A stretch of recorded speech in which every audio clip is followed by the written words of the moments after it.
अष्टावक्र गीता तृतीय अध्याय आत्मा की महिमा। यह वह क्षण था जब मिथिला के उस एकांत कक्ष में एक असाधारण संवाद चल रहा था। प्रथम अध्याय में अष्टावक्र ने बीज बोया था। द्वितीय अध्याय में जनक ने उस बीज के अंकुरित होने की घोषणा की थी। उन्होंने कहा था, मुझे बोध हो गया, मैं शुद्ध चेतना हूं, मैं सदा से मुक्त था। परंतु यह यात्रा यहीं समाप्त नहीं हुई। बोध होना एक बात है, उस बोध में गहरे उतरते जाना, उसे और विस्तृत करना और सूक्ष्म करना और निर्मल करना, ये दूसरी बात है। एक दीपक जलाया जाए, ये पहला क्षण है, परंतु उस दीपक की लौ को तेज करना, उसे स्थिर करना, उसे ऐसा बनाना कि वह किसी भी वायु में न बुझे, यह बाद का कार्य है। जनक का बोध जल चुका था। अब अष्टावक्र उस ज्योति को और प्रखर करने वाले थे। तृतीय अध्याय में अष्टावक्र पुनः बोलते हैं और वे जो कहते हैं वह आत्मा की महिमा का वर्णन है। वह उस परम सत्ता का चित्रण है जो तुम हो, जो जनक हैं, जो हर मनुष्य के भीतर है, परंतु जिसे अधिकांश लोग नहीं जानते। तृतीय अध्याय में 6 श्लोक हैं, परंतु इन 6 श्लोकों में जो गहराई है वह असीम है। प्रत्येक श्लोक एक पूरा संसार है। प्रत्येक श्लोक एक ऐसा द्वार है जिसे खोलने पर भीतर एक अनंत विस्तार दिखता है। आज हम उन द्वारों को एक एक करके खोलेंगे।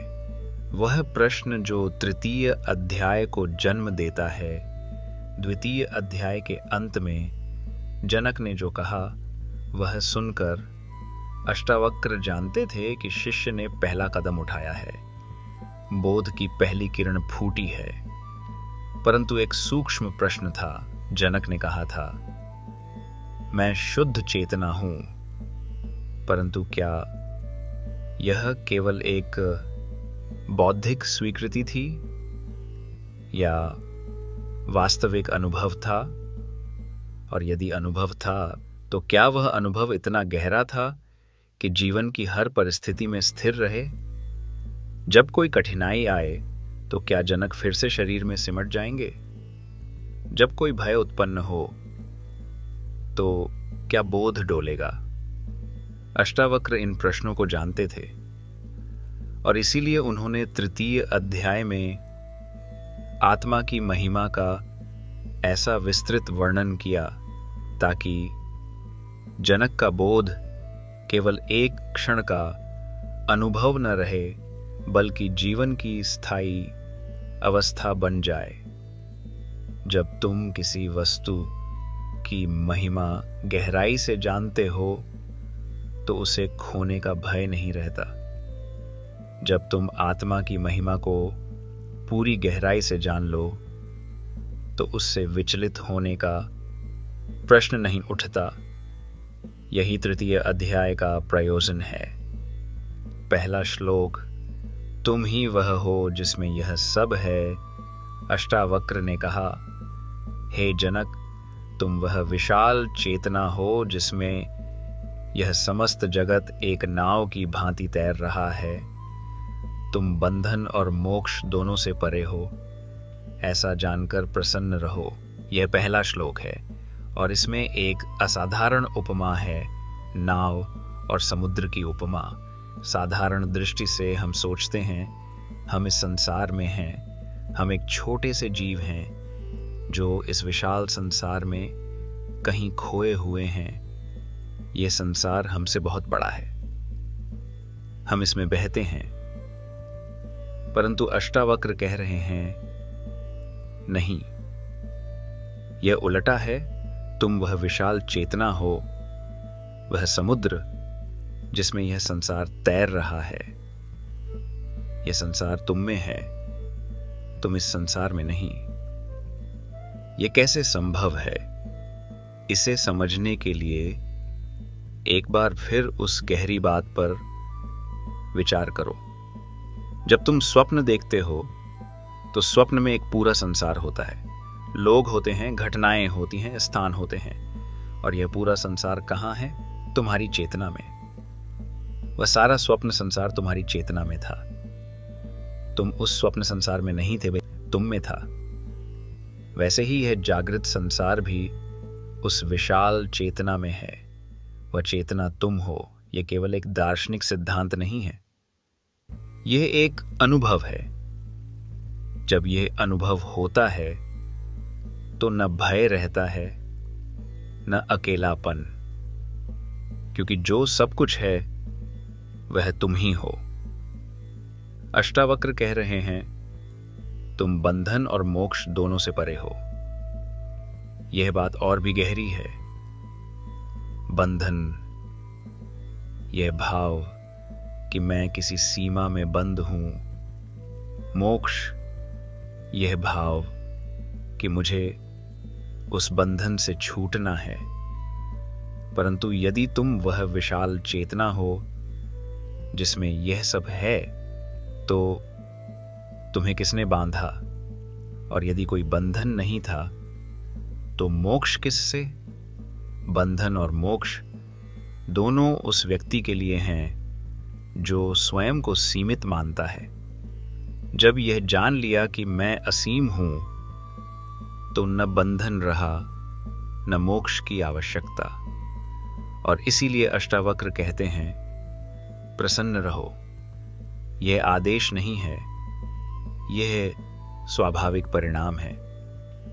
जब यह बोध हो कि मैं वह विशाल चेतना हूं, तो प्रसन्नता स्वतः आती है, उसे लाना नहीं पड़ता। जैसे जब बांध टूटता है तो पानी स्वतः बहने लगता है, किसी को धकेलना नहीं पड़ता। वैसे ही जब अज्ञान का बांध टूटता है, आनंद स्वतः प्रकट होता है। नाव और समुद्र, उपमा की गहराई इस उपमा को और गहराई से समझते हैं। एक नाव समुद्र में तैरती है। नाव के लिए समुद्र विशाल है, नाव उसमें कहीं कहीं होती है। तूफान आए तो नाव डोलती है, डूबने का भय रहता है। नाव समुद्र की दया पर है। परंतु समुद्र के लिए नाव एक छोटी सी उपस्थिति है। नाव आए जाए, समुद्र को कोई अंतर नहीं। तूफान आए, समुद्र को कोई भय नहीं, क्योंकि तूफान भी समुद्र में है। अब तुम क्या हो, नाव या समुद्र? साधारण दृष्टि से हम नाव हैं, इस विशाल संसार समुद्र में तैरती एक छोटी सी नाव। परंतु अष्टावक्र कहते हैं, तुम समुद्र हो, यह संसार उसमें तैरने वाली नाव है। और जब यह जान लिया तो नाव के डूबने का भय कहां, क्योंकि तुम नाव नहीं हो।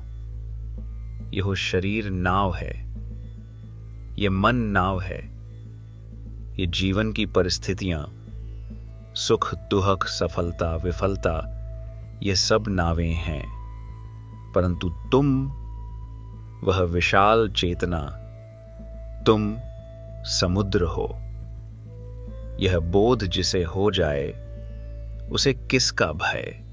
संसार का तैरना और आत्मा की स्थिरता, यहां एक और गहरी बात है।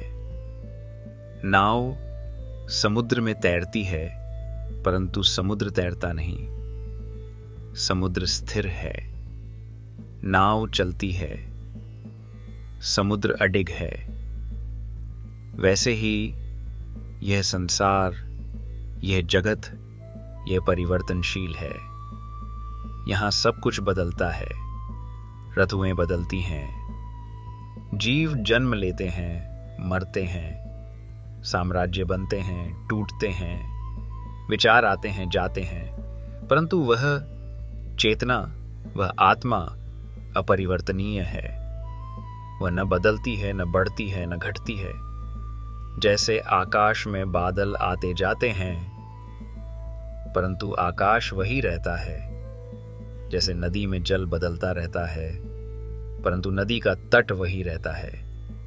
जैसे स्क्रीन पर चित्र बदलते रहते हैं परंतु स्क्रीन वही रहती है, वैसे ही संसार में सब कुछ बदलता है परंतु आत्मा वही रहती है। और तुम वह आत्मा हो। जब यह जान लिया तो परिवर्तन से भय कहां, मृत्यु से भय कहां, हानि से भय कहां। क्योंकि जो परिवर्तनशील है वह तुम नहीं हो, जो अपरिवर्तनीय है वह तुम हो। दूसरा श्लोक, तुम्हारा स्वभाव ही मुक्ति है। अष्टावक्र ने कहा, हे जनक, तुम देह से रहित हो, बुद्धि से रहित हो, तुम शुद्ध निर्मल केवल साक्षी हो। तुम्हारा बंधन केवल इतना है कि तुम साक्षी के बजाय स्वयं को अनुभव करने वाला मानते हो। यह श्लोक अत्यंत महत्वपूर्ण है। अष्टावक्र यहाँ बंधन का वास्तविक स्वरूप बता रहे हैं। बंधन कोई भारी जंजीर नहीं है, बंधन कोई बाहरी कारागार नहीं है, बंधन कोई शत्रु नहीं है जिससे लड़ना हो। बंधन केवल एक भ्रम है और वह भ्रम है ये मानना कि मैं साक्षी नहीं भोक्ता हूं। साक्षी और भोक्ता में क्या अंतर है? साक्षी वह जो देखता है, जो अनुभव होते देखता है, जो सुख को देखता है, दुख को देखता है, परंतु स्वयं न सुख में डूबता है न दुख में। भोक्ता वह डाय भोगता है जो सुख में डूब जाता है, दुख में डूब जाता है, जो अनुभव को मेरा मानता है। जब मनुष्य कहता है मुझे बहुत सुख हुआ तो वह भोक्ता की भाषा है। जब मनुष्य कहता है सुख का अनुभव हुआ तो यह साक्षी की भाषा के निकट है। परंतु वास्तव में साक्षी की अवस्था और भी गहरी है। वहां न मुझे सुख हुआ है न सुख का अनुभव हुआ, वहां केवल सुख है, साक्षी है। अष्टावक्र कहते हैं तुम्हारा वास्तविक स्वरूप साक्षी का है परंतु तुम स्वयं को भोक्ता मान लेते हो। यही बंधन है और यह बंधन कितना छोटा है कि केवल एक गलत पहचान। जैसे कोई राजा स्वप्न में भिखारी बन जाए, स्वप्न में उसे लगे मैं भिखारी हूं, वह भूखा है, दुखी है, परंतु जागने पर पता चले वह राजा था, एक स्वप्न ने उसे भिखारी बना दिया था। वैसे ही आत्मा से जो शुद्ध साक्षी है एक भ्रम में भोक्ता बन गई है। जागने पर पता चलेगा मैं सदा साक्षी था और यह जागना यही मुक्ति है। साक्षी होने का अनुभव, व्यावहारिक दृष्टि, साक्षी होने का अर्थ क्या है, यह व्यावहारिक जीवन में कैसे दिखता है।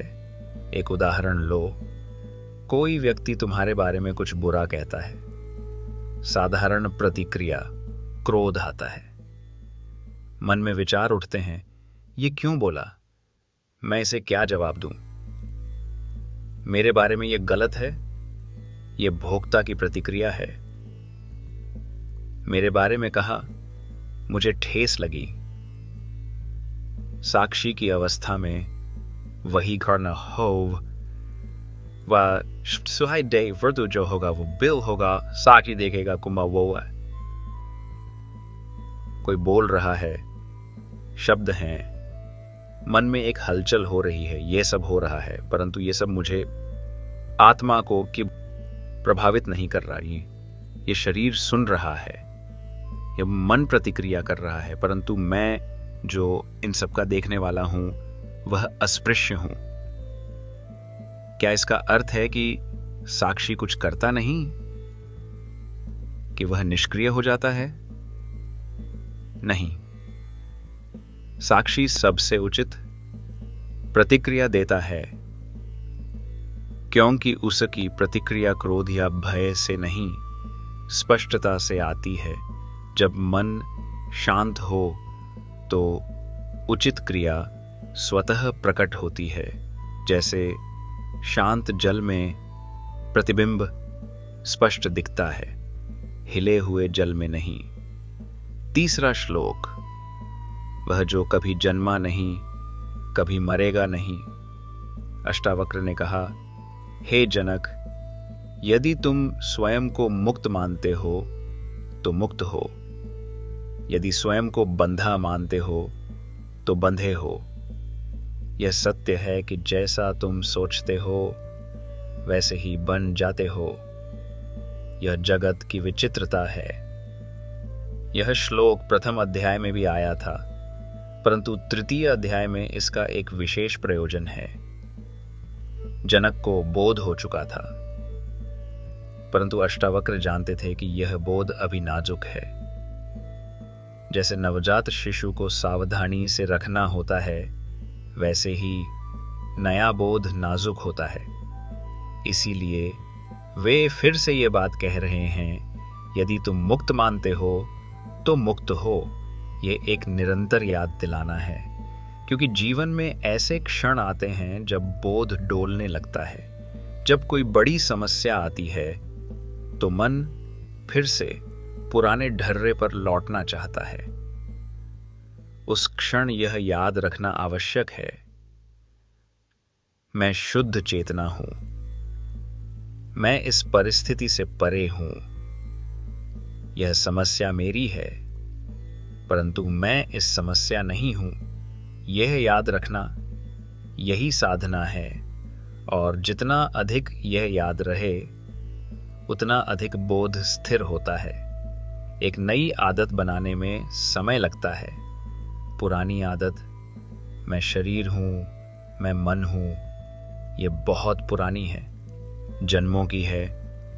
नई समझ, मैं आत्मा हूं, इसे गहराई में उतरने में समय लगता है। इसीलिए अष्टावक्र बार बार यही बात विभिन्न रूपों में कहते हैं। वह जो कभी बंधा नहीं, सत्य की परतें। इस श्लोक में एक और गहरी बात है। जैसा तुम सोचते हो वैसे ही बन जाते हो। यह केवल मनोविज्ञान नहीं है, यह आध्यात्मिक सत्य है। जो मनुष्य सदा सोचता है मैं दुर्भाग्यशाली हूं, मुझे सदा कष्ट मिलता है, तो उसकी चेतना उसी दिशा में जाती है और वह वैसा ही अनुभव करने लगता है। जो मनुष्य सोचता है मैं शक्तिशाली हूं, मैं समर्थ हूं, उसकी चेतना उस दिशा में जाती है। परंतु इससे भी गहरी बात, जो मनुष्य सोचता है मैं आत्मा हूं, मैं शुद्ध चेतना हूं, मैं मुक्त हूं, उसकी चेतना उस दिशा में जाती है और वह वास्तव में उस अनुभव के निकट आता है। यह आत्मसम्मोहन नहीं है, यह एक गहरी वास्तविकता की ओर ध्यान देना है। जैसे कोई व्यक्ति दर्पण में देखे, यदि वह टेढ़े दर्पण में देखे तो टेढ़ा दिखेगा, यदि सीधे दर्पण में देखे तो जैसा है वैसा दिखेगा। हमारी मान्यताएं वह दर्पण है। मैं बंधा हूं, यह टेढ़ा दर्पण है। मैं मुक्त हूं, यह सीधा दर्पण है। अष्टावक्र कह रहे हैं, सीधे दर्पण में देखो। चौथा श्लोक, वह जो अनंत है, अष्टावक्र ने कहा, हे जनक, तुम आत्मा हो, देह नहीं। तुम अपने स्वयं के प्रकाश से प्रकाशित हो, तुम्हें किसी और प्रकाश की आवश्यकता नहीं। यह जगत तुम्हारे प्रकाश से प्रकाशित है। यह श्लोक आत्मा के स्व प्रकाश की बात करता है। सामान्यतः हम जो भी देखते हैं उसे देखने के लिए एक बाहरी प्रकाश चाहिए, सूर्य का प्रकाश, दीपक का प्रकाश। परंतु आत्मा को देखने के लिए किसी बाहरी प्रकाश की आवश्यकता नहीं, क्योंकि आत्मा स्वयं प्रकाश है। यह एक गहरा सत्य है। जब तुम कुछ देखते हो तो वह वस्तु दिखती है सूर्य के प्रकाश से, परंतु उस प्रकाश को देखने के लिए जो चेतना चाहिए वह चेतना आत्मा है। आत्मा के बिना सूर्य का प्रकाश भी अर्थहीन है। यदि कोई देखने वाला न हो तो प्रकाश का क्या अर्थ? देखने वाला, वह चेतना, वह आत्मा, वही वास्तविक प्रकाश है। इसीलिए उपनिषदों में कहा गया है, तमसोमा ज्योतिर्गमय, अंधकार से प्रकाश की ओर ले जाओ। यह बाहरी अंधकार की बात नहीं है, यह अज्ञान के अंधकार से ज्ञान के प्रकाश की ओर जाने की बात है। और वह ज्ञान का प्रकाश, वह आत्मा का प्रकाश सदा है। सूर्य कभी कभी बादलों से ढका होता है, परंतु सूर्य कभी नहीं बुझता। वैसे ही आत्मा का प्रकाश कभी नहीं बुझता। अज्ञान के बादल उसे ढक सकते हैं, परंतु बुझा नहीं सकते। जनक को यह सुनाकर अष्टावक्र एक महत्वपूर्ण बात कह रहे हैं, तुम्हें कहीं से प्रकाश लेने की आवश्यकता नहीं, तुम स्वयं प्रकाश हो। यह उस मनुष्य की बात है जो सदा बाहर खोजता रहता है। गुरुओं में, शास्त्रों में, तीर्थों में यह सब साधन हो सकते हैं, परंतु अंतिम सत्य तुम्हारे भीतर है। जो तुम खोज रहे हो वह तुम हो। प्रकाश का स्वरूप और अज्ञान का अंधकार, प्रकाश और अंधकार का संबंध समझना आवश्यक है। अंधकार क्या है? अंधकार प्रकाश का अभाव है। अंधकार की कोई स्वतंत्र सत्ता नहीं है। जब प्रकाश होता है तो अंधकार नहीं रहता। वैसे ही अज्ञान क्या है? अज्ञान ज्ञान का अभाव है। अज्ञान की कोई स्वतंत्र सत्ता नहीं है। जब ज्ञान होता है तो अज्ञान नहीं रहता। इसीलिए अज्ञान से लड़ने की आवश्यकता नहीं, अज्ञान को हराने की आवश्यकता नहीं, केवल ज्ञान का प्रकाश जलाना है। जैसे एक अंधेरे कमरे में दीपक जलाने पर अंधकार स्वतः चला जाता है, वैसे ही आत्मज्ञान के प्रकाश से अज्ञान स्वतः हटता है।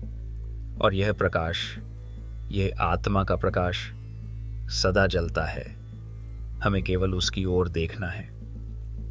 5वां श्लोक, तुम्हारे भीतर और बाहर एक ही है।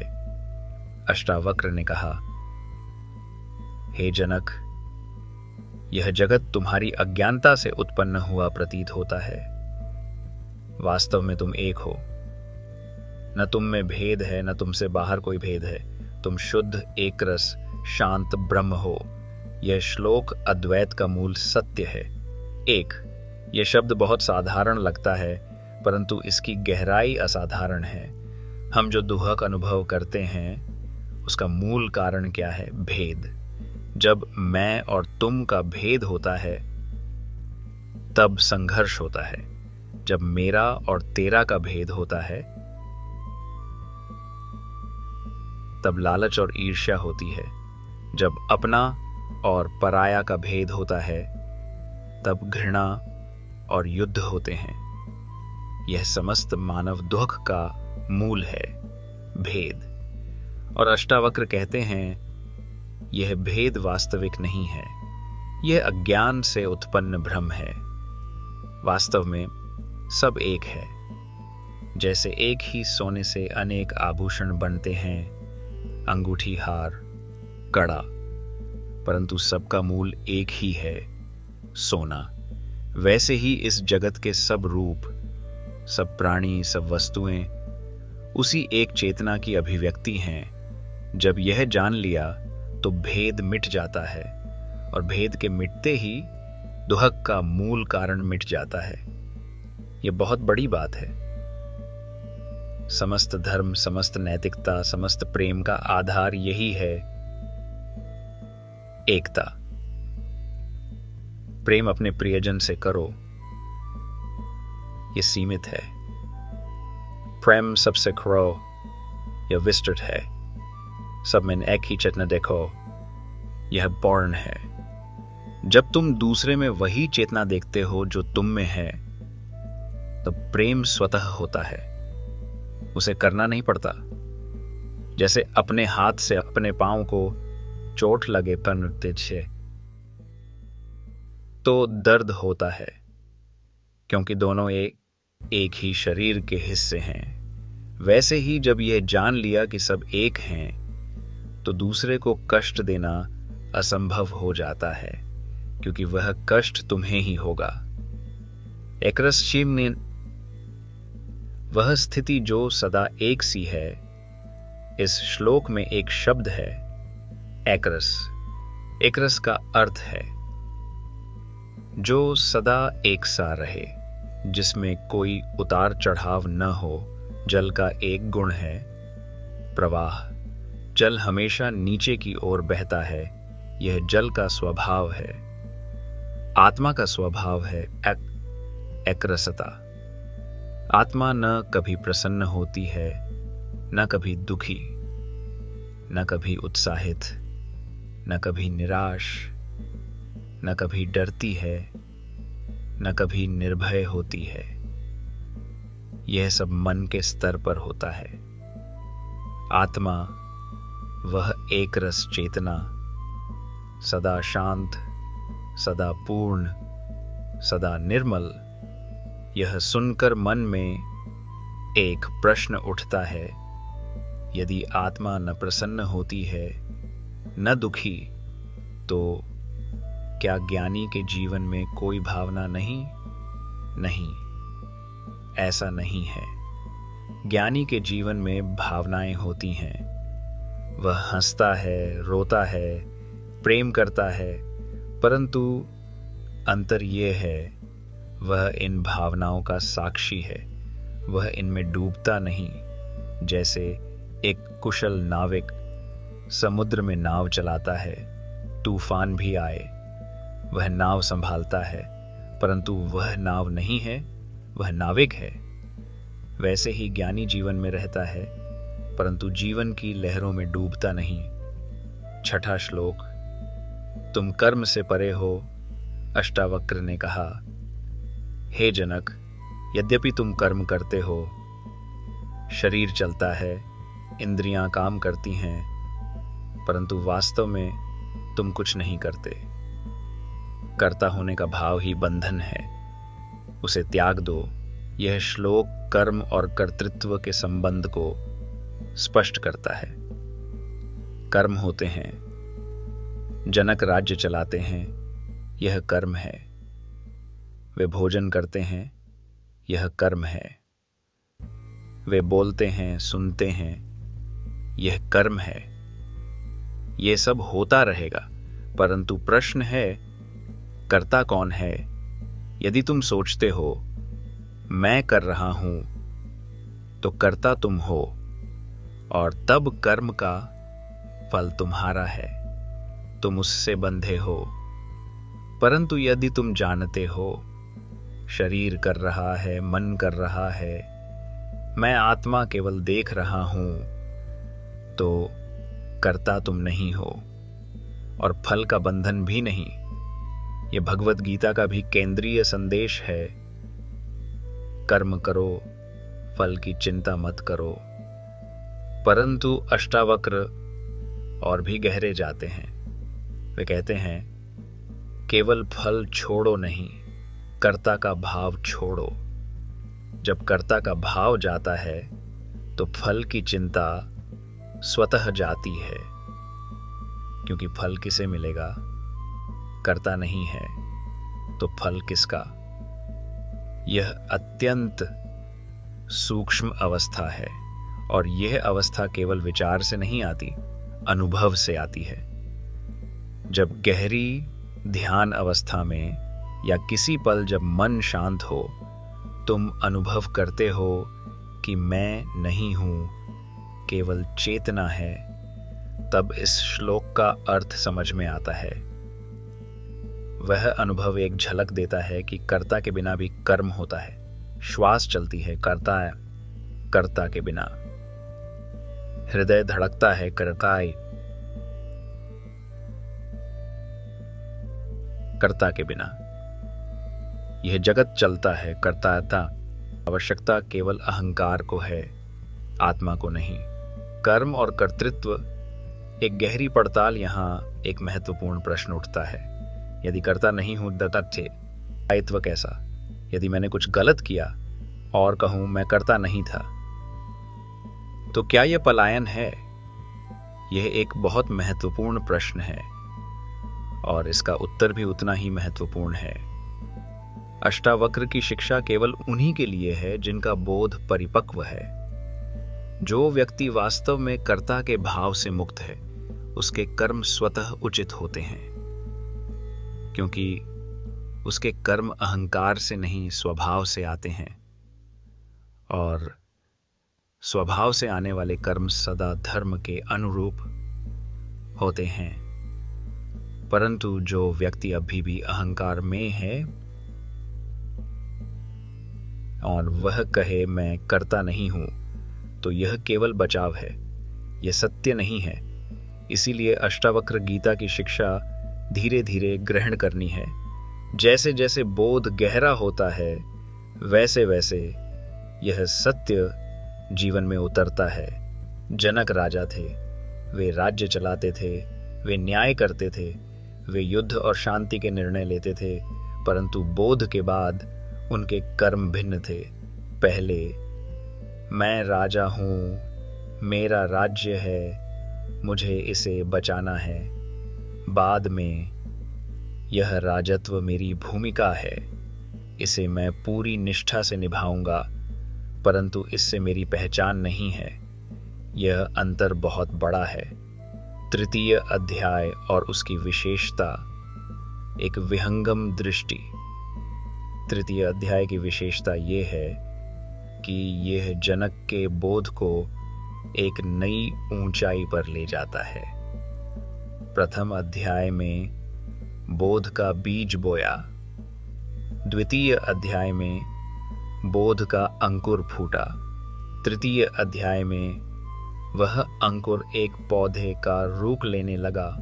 अष्टावक्र ने तृतीय अध्याय में जो कहा वह एक सुदृढ़ नींव रख रहा है। वे कह रहे हैं, तुम वह विशाल चेतना हो जिसमें जगत तैर रहा है, तुम स्व प्रकाश हो, तुम एक हो, तुम कर्ता नहीं हो। यह चार सत्य, यह वे चार स्तंभ हैं जिन पर जनक का बोध का महल खड़ा है, और यह चार स्तंभ यदि दृढ़ हों तो संसार की कोई भी आंधी उस महल को गिरा नहीं सकती। जीवन में इस बोध का प्रभाव, व्यावहारिक दृष्टि जो मनुष्य इस बोध को जीने लगता है, उसके जीवन में क्या परिवर्तन आते हैं। पहला परिवर्तन, भय कम होता है। अधिकांश भय मृत्यु के भय से जुड़े हैं। ये नहीं हुआ तो मर जाऊंगा। वह चला गया, जीवन समाप्त हो गया। जब यह जान लिया कि मैं शरीर नहीं हूं, तो मृत्यु का भय कम होता है, और जब मृत्यु का भय कम हो तो सब भय कम होते हैं। दूसरा परिवर्तन, क्रोध कम होता है। क्रोध तब आता है जब अपेक्षाएं पूरी नहीं होती। अपेक्षाएं तब होती हैं जब हम किसी परिणाम में आसक्त होते हैं। जब यह जान लिया कि मैं करता नहीं हूं, तो परिणाम की आसक्ति कम होती है, और आसक्ति कम होने से अपेक्षाएं कम होती हैं, और अपेक्षाएं कम होने से क्रोध कम होता है। तीसरा परिवर्तन, करुणा बढ़ती है। जब यह जान लिया कि सब में एक ही चेतना है, तो दूसरे का दुहक अपना दुख लगता है। करुणा स्वतः प्रकट होती है, उसे कमाना नहीं पड़ता। चौथा परिवर्तन, कर्म की गुणवत्ता बढ़ती है। जब अहंकार नहीं, कर्म में शुद्धता होती है।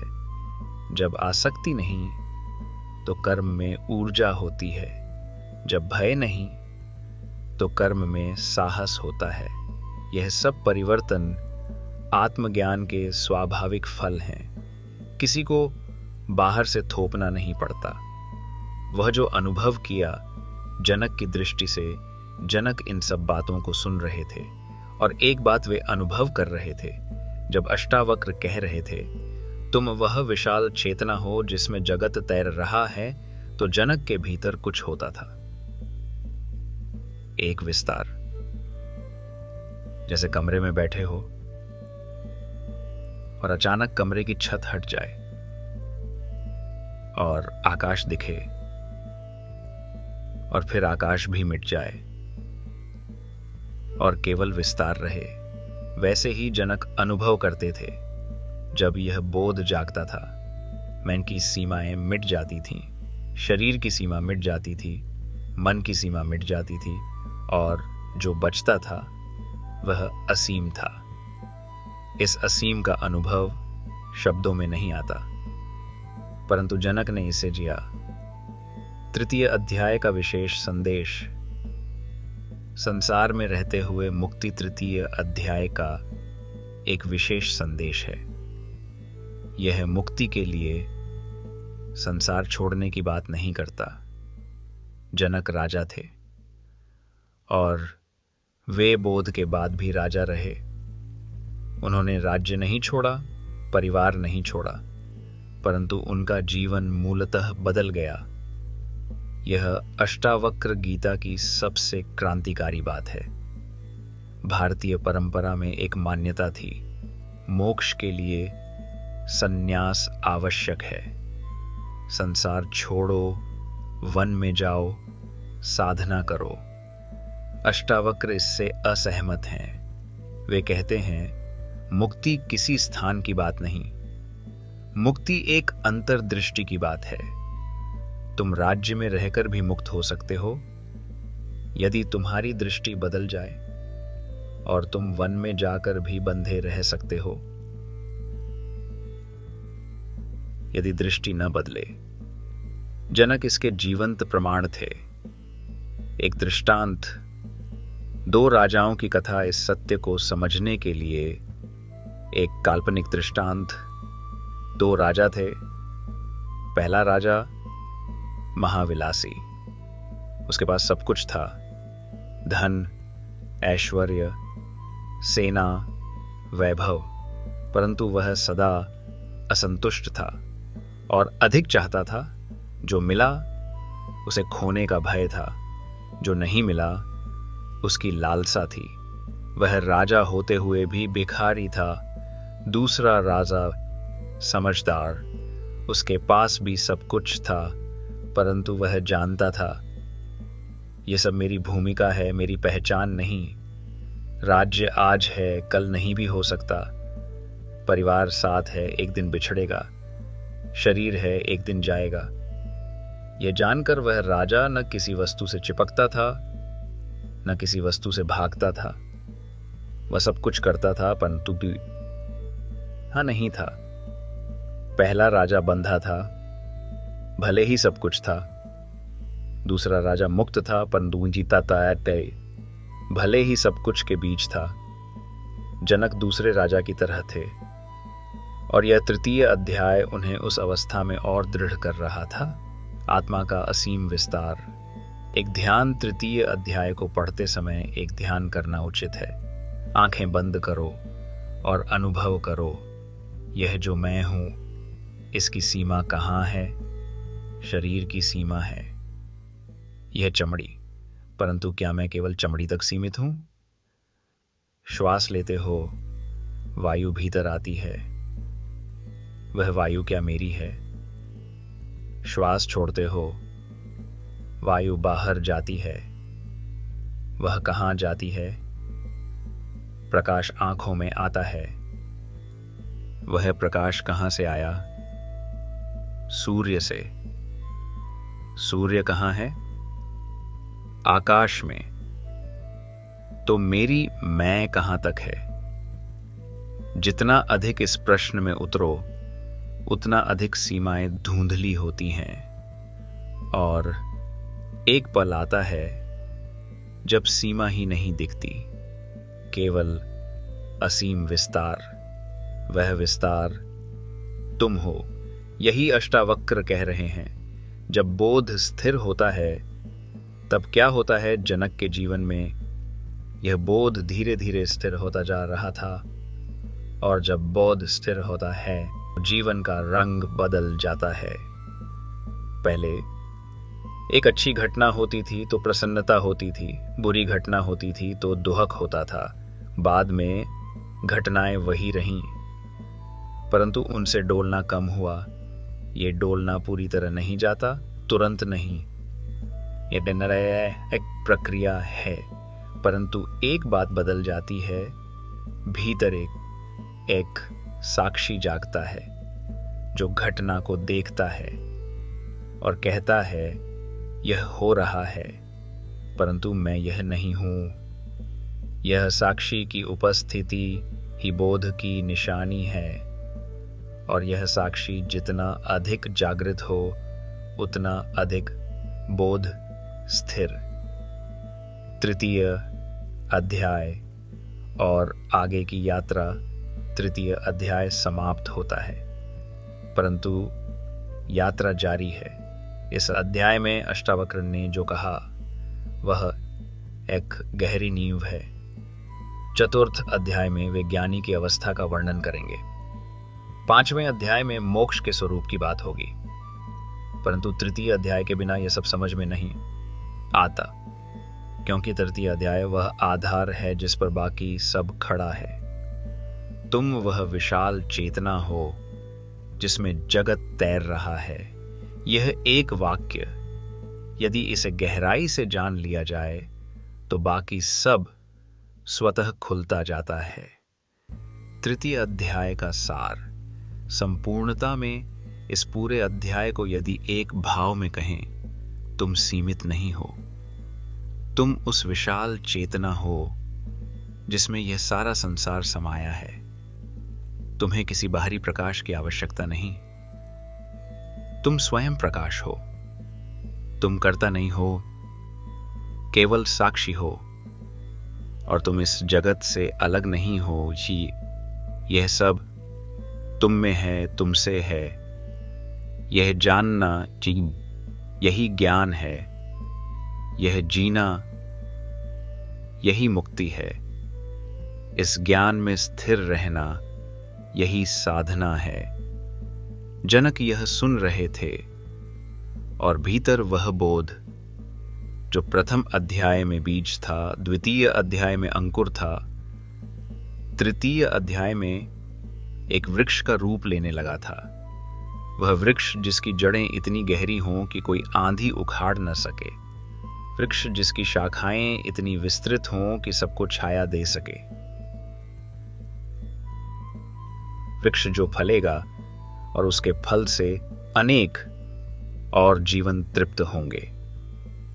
अंत में एक भाव इस अध्याय को समाप्त करते हुए एक भाव के साथ अष्टावक्र और जनक का यह संवाद केवल दो व्यक्तियों का संवाद नहीं है। यह उस गुरु का संवाद है जो तुम्हारे भीतर भी है, जो सदा साथ जानता है कि तुम शुद्ध चेतना हो, और उस शिष्य का संवाद है जो तुम्हारे भीतर भी है, जो अभी भी खोज रहा है, जो अभी भी पूछ रहा है।